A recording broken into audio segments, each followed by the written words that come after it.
ಇನ್ನು ಶತ್ರುಬಾಧೆ ಅನ್ನೋಂಥದ್ದು ತುಂಬ ಕಾಡ್ತಾ ಇರುತ್ತೆ. ಏನು ಹೇಳಿ, ಶತ್ರುಬಾಧೆ ಅನ್ನೋಂಥದ್ದು ತುಂಬ ರೀತಿಯಂಥದ್ದು ಸಮಸ್ಯೆಗಳಿಗೆ ಒಡ್ತಾ ಇರುತ್ತೆ. ಅದಕ್ಕೆ ಏನು ಮಾಡಬೇಕು? ಶತ್ರುಬಾಧೆ ನಿವಾರಣೆ ಮಾಡೋದಕ್ಕೋಸ್ಕರ ಯಾವ ಒಂದು ತಂತ್ರವನ್ನು ಮಾಡಿದ್ರೆ ಅನುಕೂಲ ಆಗುತ್ತೆ? ನೋಡಿ, ಶತ್ರುಗಳು ಅನ್ನೋಂಥದ್ದು ನಿಮ್ಮ ಒಂದು ಕೆಲಸ ಮಾಡೋದಕ್ಕೆ ಬಿಡೋದಿಲ್ಲ. ನಿಮ್ಮ ಒಂದು ಕೆಲಸ ಕಾರ್ಯಕ್ಕೆ ಅಡ್ಡಿ ಆತಂಕಗಳನ್ನು ಮಾಡ್ತಾನೇ ಇರ್ತಾರೆ. ಅದಕ್ಕೋಸ್ಕರ ಏನು ಮಾಡಬೇಕು?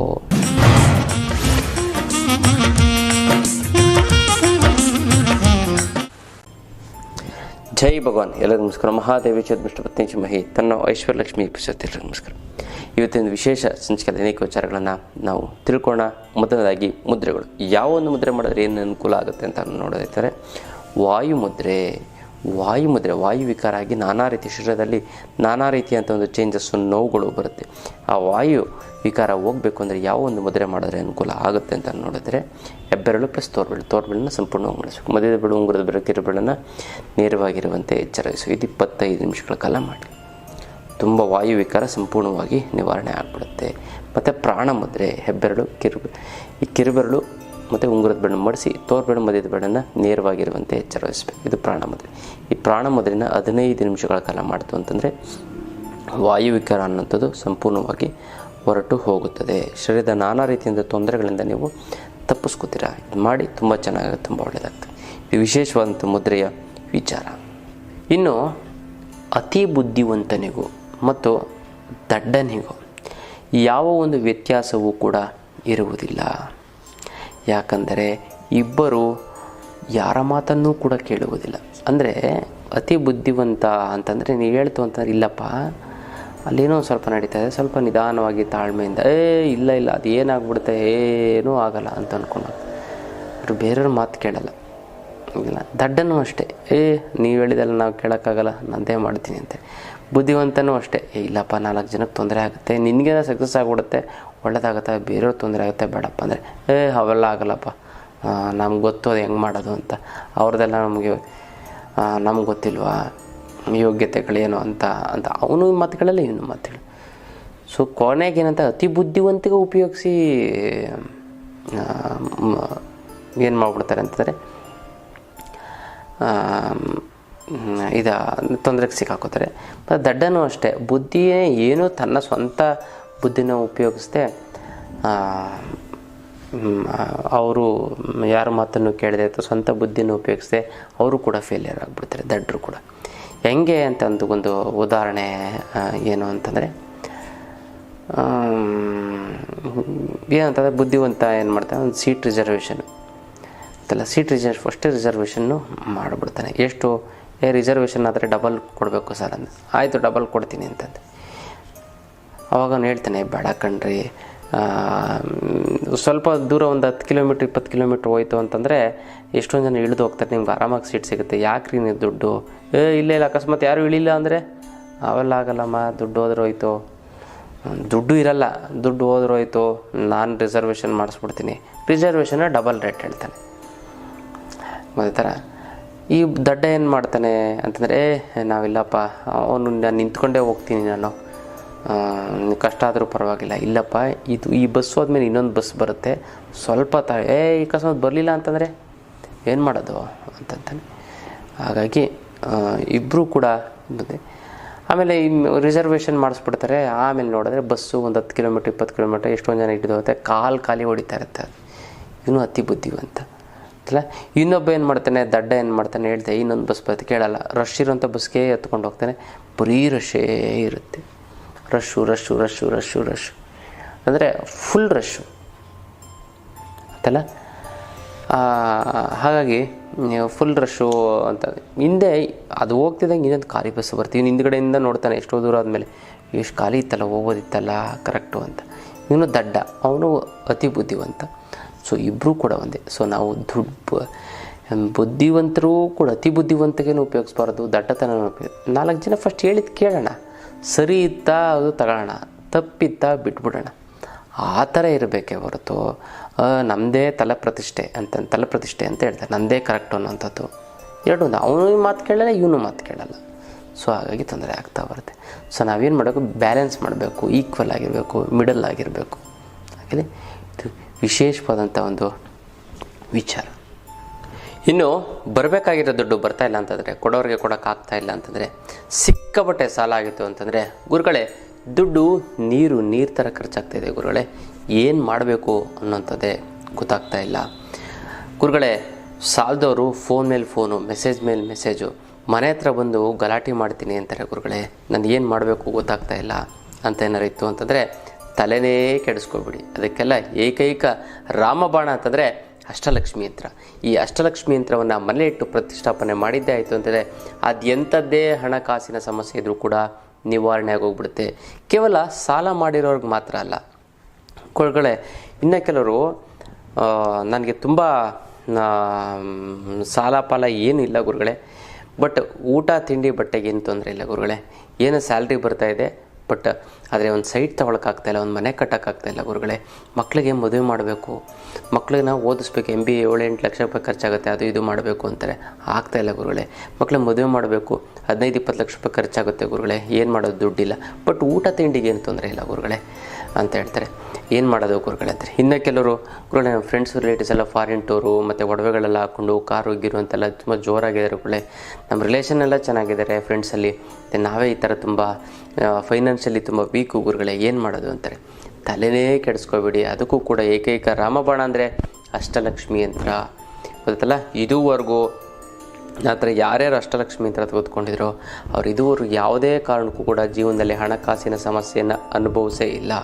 ಇಲ್ಲ 100ಕ್ಕೆ ಒಂದು 2-3 ಜನ ಬಿಟ್ಟರೆ ಇನ್ನು 97-98 ಜನಕ್ಕೆ ತುಂಬ ಚೆನ್ನಾಗಾಗಿದೆ, ಆಗುತ್ತೆ, ಹಿಂದೆ ಆಗಿತ್ತು, ಈಗಲೂ ಕೂಡ ಆಗಿದೆ, ಇನ್ನು ಮುಂದಕ್ಕೂ ಕೂಡ ಆಗುತ್ತೆ.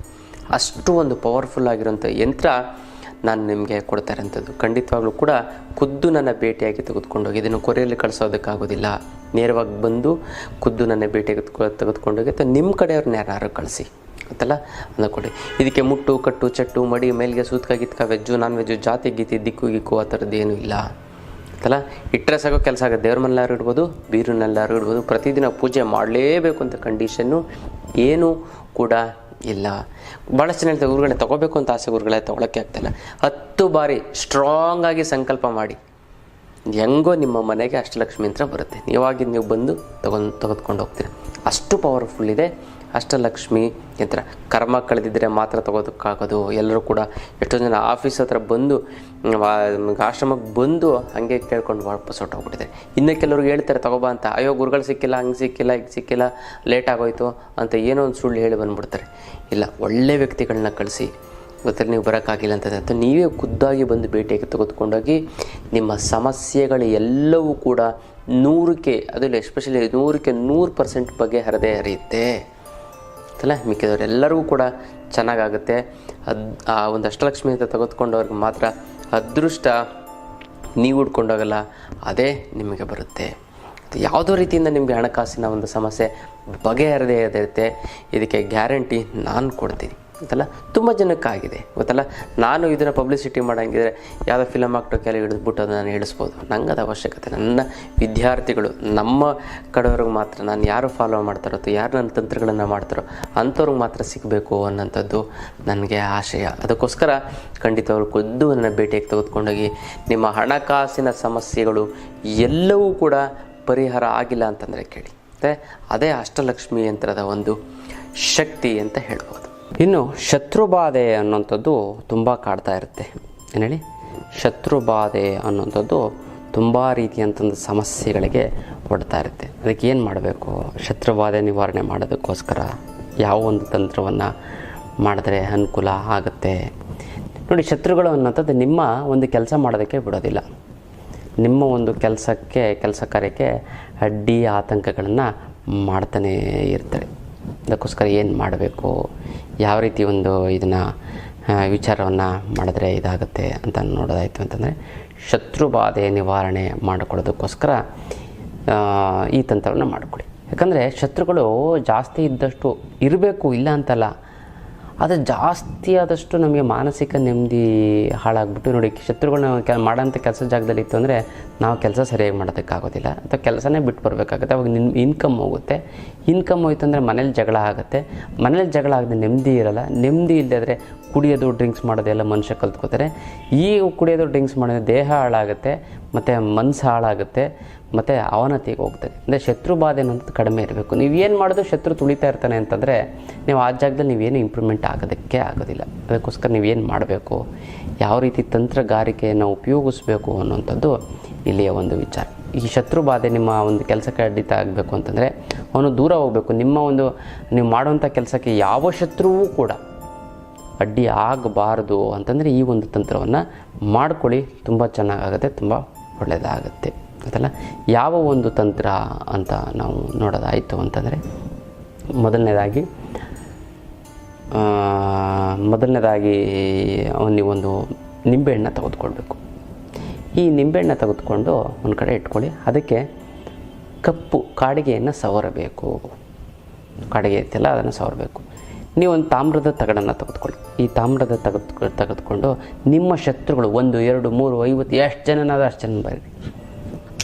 ತಾಮ್ರದ ತಗಡ ತೆಗೆದುಕೊಂಡು ನೀವೇನು ಮಾಡಿ ಅಂತಂದರೆ ಮಡಿಸಿ ಅದನ್ನು ಇಲ್ಲಿ ಆಜ್ಞಾ ಚಕ್ರಕ್ಕೆ ಅಂದರೆ 2 ಹುಬ್ಬಿನ ಮಧ್ಯೆ ಇಟ್ಕೊಂಡು ನನ್ನ ಶತ್ರುಗಳ ದೂರ ಹೋಗಲಿ, ನಾನು ಏನೇ ಕೆಲಸ ಮಾಡಿದ್ರೂ ಕೂಡ ನಮ್ಮ ಶತ್ರುಗಳು ನನ್ನ ಒಂದು ಕೆಲಸಕ್ಕೆ ಅಡ್ಡಿ ಆಗಬಾರದು ಅಂತ ಹಂಗೆ ಇಟ್ಕೊಂಡು ಅದನ್ನು ಏನು ಮಾಡಬೇಕು ಅಂತಂದರೆ ನೀವು ಅದನ್ನು ಮಡಿಸಿರ್ತಿಲ್ಲ ಮತ್ತೆ ಓಪನ್ ಮಾಡಿ ಈ ನಿಂಬೆಹಣ್ಣಿಗೆ ಕಪ್ಪೆಲ್ಲ ಸವರಿರ್ತೀರಲ್ಲ ಅದು ಇದನ್ನು ತಾಮ್ರದ ತಗಡನ್ನ ಓಪನ್ ಮಾಡಿ ಆ ನಿಂಬೆಹಣ್ಣು ಕಪ್ ಸವರಿರ್ತಿರಲ್ಲ ಅದನ್ನು ಮಧ್ಯದಲ್ಲಿ ಈ ತಾಮ್ರದ ತಗಡನ್ನು ಮಧ್ಯದಲ್ಲಿ ಇಟ್ಟು ಅದನ್ನು ಮಡಿಸ್ಬೇಕು.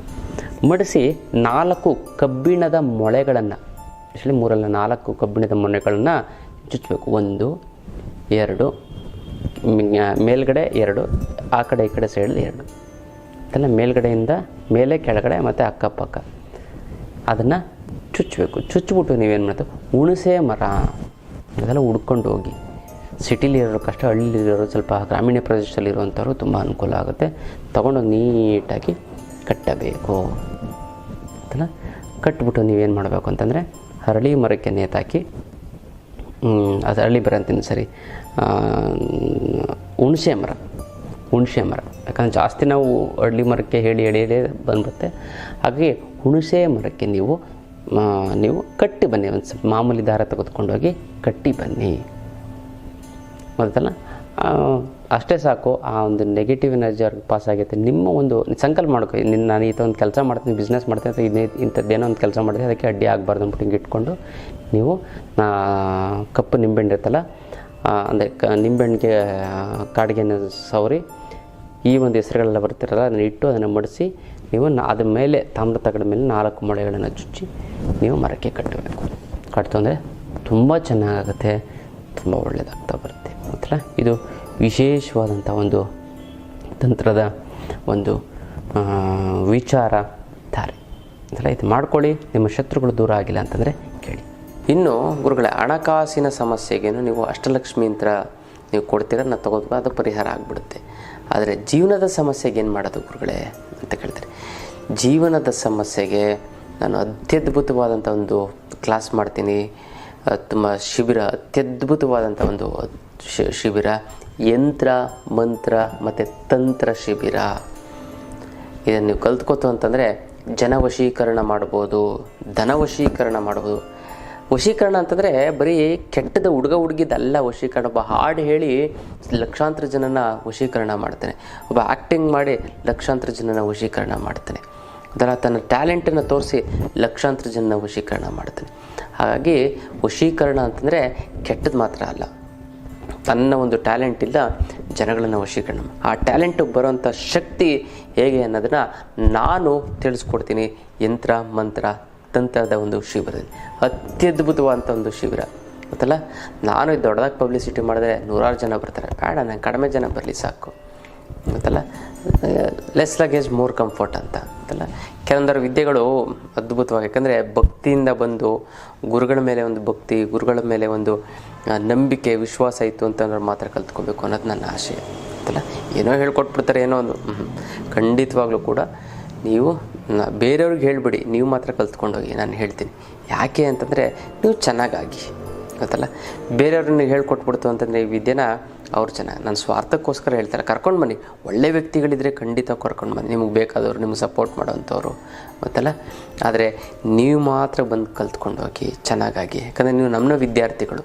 ತುಂಬ ಖುಷಿ ಆಯಿತು ಗುರುಗಳೇ, ಎಷ್ಟು ಚೆನ್ನಾಗಿ ಕಮೆಂಟ್ಗಳಾಗ್ತಾರೆ ಅಂತ. ತನುಶ್ರೀ ಅಂತ ಅಂದ್ಬಿಟ್ಟು ಅದ್ಭುತವಾಗಿ ಕಮೆಂಟ್ ಆಗ್ತಾರೆ, ಗುರುಗಳೇ ನಂಗೆ ಚೆನ್ನಾಗಾಯಿತು, ನೀವು ಹೇಳೋ ತಂತ್ರ ಸೂಪರು ಅಂತ. ಮತ್ತು ರಮ್ಯಾ ಅಂತ ಅವರು ಕೂಡ ತುಂಬ ಚೆನ್ನಾಗಿ ಕಮೆಂಟನ್ನು ಯಾವಾಗಲೂ ಕೂಡ ಮಾಡ್ತಾ ಇರ್ತಾರೆ. ಗುರುಗಳೇ ನಂಗೆ ಅದಾಯಿತು, ಇದು ಒಳ್ಳೇದಾಯಿತು, ಇದಾಯಿತು, ನಂಗೆ ಸಕ್ಸಸ್ ಆಯಿತು, ಬೇರೆಯವ್ರುಗಳೇ ಅವ್ರಿಗೂ ಒಳ್ಳೇದಾಯಿತು, ಖುಷಿಯಾಗಿದೆ, ಸಾಕು. ಆ ಒಂದು ತೃಪ್ತಿ ನನಗೆ ಸರಿ. ಅದಕ್ಕೋಸ್ಕರ ಯಂತ್ರ ಮಂತ್ರ ತಂತ್ರದ ಶಿಬಿರವನ್ನು ಕಲ್ತ್ಕೊಳ್ಳಿ. ಜನವಶೀಕರಣ ಧನವಶೀಕರಣ ಆಗುತ್ತೆ. ಯಾವ್ಯಾವ ಸಮಸ್ಯೆಗೆ ನಿವಾರಣೆ ಆಗ್ತಾವೆ ಅಂತ, ಗಂಡ ಹೆಂಡತಿ ಜಗಳ ನಿವಾರಣೆ ಆಗ್ತಾ ಬಂದ್ಬಿಡುತ್ತೆ. ಮತ್ತು ಕೋರ್ಟ್ ಕಚೇರಿಗಳ ಸಮಸ್ಯೆ ನಿವಾರಣೆ ಆಗ್ತಾ ಬರುತ್ತೆ. ಮತ್ತು ಹಣಕಾಸಿನ ಸಮಸ್ಯೆ ನಿವಾರಣೆ ಆಗ್ತಾ ಬರುತ್ತೆ. ತಪ್ಪು ಡಿಸಿಷನ್ ತೊಗೊಂಡು ಜೀವನ ಹಾಳು ಮಾಡ್ಕೊ ಅದು ಸರಿ ಹೋಗ್ತಾ ಹೋಗುತ್ತೆ. ಮತ್ತು ನಿಮ್ಮ ಮಾತಿನಲ್ಲಿ ಒಂದು ಹಿಡಿತ ಅನ್ನೋದು ಬರುತ್ತೆ, ಶಕ್ತಿ ಬರುತ್ತೆ. ನಿಮ್ಮ ಮಾತನ್ನು ಎಲ್ಲ ಕೇಳ್ತಾರೆ, ಜ್ಞಾನ ವೃದ್ಧಿ ಆಗುತ್ತೆ, ಬುದ್ಧಿ ಬರುತ್ತೆ, ಶಕ್ತಿ ಬರುತ್ತೆ, ಆರೋಗ್ಯ ಬರುತ್ತೆ. ಮುದ್ರೆಗಳನ್ನು ಹೇಳ್ಕೊಡ್ತೀನಿ, ಅತ್ಯದ್ಭುತವಾದಂಥ ಮುದ್ರೆಗಳು ಹೇಳ್ಕೊಡ್ತೀನಿ. ಆದರೆ ನೀವು ಸಿಂಪಲ್ಲಾಗಿ ಆ ಮುದ್ರೆ ಮಾಡ್ಕೊಂಡ್ರೆ ಸಾಕು, ಲೈಫ್ ಲಾಂಗ್ ನಿಮ್ಗೆ ಯಾವ ಕಾಯಿಲೆನೂ ಕೂಡ ಬರೋದಿಲ್ಲ. ಅಂತ ಅತ್ಯದ್ಭುತವಾದಂಥ ಮುದ್ರೆಯನ್ನು ನಾನು ನಿಮ್ಗೆ ತಿಳಿಸ್ಕೊಡ್ತೀನಿ, ಗೊತ್ತಲ್ಲ. ತುಂಬ ಸರಳವಾಗಿದೆ, ತುಂಬ ಎಫೆಕ್ಟಿವ್ ಆಗಿದೆ. ಜೀವನದಲ್ಲಿ ಆ ಕೆಲವೇ ಮುದ್ರೆಗಳನ್ನು ಮಾಡಿದ್ರೆ ಸಾಕು, ಲೈಫ್ ಲಾಂಗ್ ನಿಮ್ಗೆ ಯಾವ ಇರೋ ಕಾಯಿಲೆನೂ ಹೊರಟೋಗ್ಬಿಡುತ್ತೆ, ಬೇರೆ ಯಾವ ಕಾಯಿಲೆನೂ ಕೂಡ ಬರೋದಿಲ್ಲ. ಅಂಥ ಒಂದು ಪವರ್ಫುಲ್ ಆಗಿರುವಂಥ ಮುದ್ರೆ, ಸೀಕ್ರೆಟ್ ಆಗಿರುವಂಥ ಮುದ್ರೆ, ಅತ್ಯದ್ಭುತವಾದಂಥ ಮುದ್ರೆನ ಹೇಳ್ಕೊಡ್ತೀನಿ. ಮತ್ತು ಕಿವಿಯಲ್ಲಿ ಬೀಜಾಕ್ಷರಿ ಮಂತ್ರವನ್ನು ನಾನು ನಿಮಗೆ ತಿಳಿಸ್ಕೊಡ್ತೀನಿ. ಆ ಒಂದು ಬೀಜಾಕ್ಷರಿ ಮಂತ್ರ ಇಟ್ಕ ಪ್ರಪಂಚವನ್ನು ಆಳ್ಬೋದು ನೀವು, ಅದಲ್ಲ. ಅದನ್ನು ನೀವು ಮಾಡ್ಕೊಳ್ಳಿ. ಅಂತೆಲ್ಲ ಗುರುಗಳೇ ನೀವೆಲ್ಲ ಆಳಿಲ್ಲ ಪ್ರಪಂಚನ ಅಂತ ಕೇಳುವಾಗಿಲ್ಲ ಒಂದು ಬುದ್ಧಿವಂತರು. ನೋಡಿ, ನಾನು ಹೇಳೋಂಥದ್ದು ನಾವು ಆಧ್ಯಾತ್ಮದಲ್ಲಿರೋಂಥವ್ರು. ಎಷ್ಟು ಬೇಕೋ ಅಷ್ಟು ನಾನು ಮಾಡ್ಕೊತೀನಿ. ತುಂಬ ಅತಿ ಆಸೆ ಇತ್ತು ಒಂದು ಎಲ್ಲ ಗುಡ್ಡೆ ಹಾಕೊಂಡು ಏನು ಮಾಡೋಣ, 1000 ಕೋಟಿ 2000 ಕೋಟಿ ತೊಗೊಂಡು ಏನು ಮಾಡೋಣ ಅಲ್ವಾ. ಆವಾಗಲೂ ಇಷ್ಟೇ ತಿನ್ನೋದಿಷ್ಟು ಅನ್ನ ಮಲ್ಕೊಳ್ಳೋದು ಒಂದು ಮೂಲೆಯಲ್ಲಿ. ಆವಾಗಲೂ ಏನು 2000 ಕೋಟಿ ದುಡ್ಡು ಬಿಡ್ತು ಅಂತಂದರೆ ಏನು ವಿಶೇಷವಾದಂಥ ಒಂದು ಸ್ವರ್ಗ ಏನು ಸಿಕ್ಬಿಡಲ್ಲ. ಅವನು ಮನುಷ್ಯ, ನೀವು ಕೋಟಿ ಕಾರ್ ತೊಗೊಳ್ಳಿ, 10 ಕೋಟಿ ಕಾರ್ ತೊಗೊಳ್ಳಿ, ಅದು ರೋಡ್ ಮೇಲೆ ಹೋಗೋದು ಅಂತಲ್ಲ. 2 ಲಕ್ಷದ ಕಾರ್ ಸೆಕೆಂಡ್ ಹ್ಯಾಂಡ್ ಕಾರ್ ತೊಗೊಳ್ಳಿ, ಅದು ರೋಡ್ ಮೇಲೆ ಹೋಗೋದು. ಸ್ಪೆಷಲ್ ಏನಿಲ್ಲ, ಸ್ವಲ್ಪ ಕಂಫರ್ಟಬಲ್ ಇರುತ್ತೆ ಅಷ್ಟೇ. ಇದು ಅದು ಬಿಟ್ಟರೆ ಸೊ ಆಧ್ಯಾತ್ಮದಲ್ಲಿ ನನ್ನ ವಿದ್ಯಾರ್ಥಿಗಳು ನೀವು ಮುಂದೆ ಬರಬೇಕು, ಗೊತ್ತಲ್ಲ. ಈ ಒಂದು ಶಿಬಿರವನ್ನು ನೀವು ಅಟೆಂಡ್ ಮಾಡಿದ್ದೇ ಆಯಿತು ಅಂತಂದರೆ ನಿಮ್ಮ ದೇಹವನ್ನೇ ನಾನು ಯಂತ್ರ ಮಾಡ್ತೀನಿ, ನಿಮ್ಮ ಮಾತನ್ನೇ ಮಂತ್ರ ಮಾಡ್ತೀನಿ. ನೀವು ಮಾಡುವಂಥ ಎಲ್ಲ ಕೆಲಸವೂ ಕೂಡ ತಂತ್ರವನ್ನು ಆಗಬೇಕು, ಆ ರೀತಿ ಮಾಡಿಕೊಡ್ತೀನಿ. ತುಂಬ ಸರಳ, ಅತಿ ಸರಳವಾಗಿರುವಂಥದ್ದು ನಾನು ಹೇಳ್ಕೊಡ್ತೀನಿ. ನೀವು ಮಾಡಿ. ಮಾಟಮಂತ್ರ ವಾಮಾಚಾರ ಪ್ರಯೋಗ ಆಗಿದ್ದೆ ಅಂತ ಯಾವುದೇ ರೀತಿಯಂಥ ದೃಷ್ಟಿದೋಷಗಳಿತ್ತು ಅಂತಂದರೆ, ಯಾವುದೇ ಶತ್ರುವಾದಗಳಿದ್ರೂ ಕೂಡ ನಾನು ಹೇಳ್ಕೊಡೋ ಯಂತ್ರ ಮಂತ್ರ ತಂತ್ರದಿಂದನೇ ಅವನ ಸಂಪೂರ್ಣವಾಗಿ ಭಸ್ಮ ಮಾಡಿಬಿಡ್ಬೋದು, ನಾನು ದೂರ ಕಳಿಸ್ಬಿಡ್ಬೋದು, ಅವ್ರು ಇಲ್ಲೇ ಆದಂಗೆ ಮಾಡಿಬಿಡ್ಬೋದು ಅಂತಲ್ಲ. ಆ ಥರ ಒಂದು ಮಾಡ್ಕೊಳ್ಬೋದು. ನೀವು ಮಾಡ್ಕೊಳ್ಳಿ, ಆ ಒಂದು ವಿದ್ಯೆಯನ್ನು ಕಲ್ತ್ಕೊಡಿ. ಶಿಬಿರವನ್ನು ಮಾಡ್ತಾಯಿದ್ದೀನಿ, ಮಿಸ್ ಮಾಡದೆ ಮಾಡಿ ಅಂತಲ್ಲ. ಇದು ವಿಶೇಷವಾದಂಥ ಒಂದು ನಮ್ಮ ಒಂದು ಶಿಬಿರದ ಒಂದು ವಿಚಾರ. ಇನ್ನಷ್ಟು ವಿಚಾರಗಳನ್ನು ತಿಳ್ಕೊಳ್ಳೋಣ ಮುಂದಿನ ಸಂಚಿಕೆಯಲ್ಲಿ. ಅಲ್ಲಿವರೆಗೂ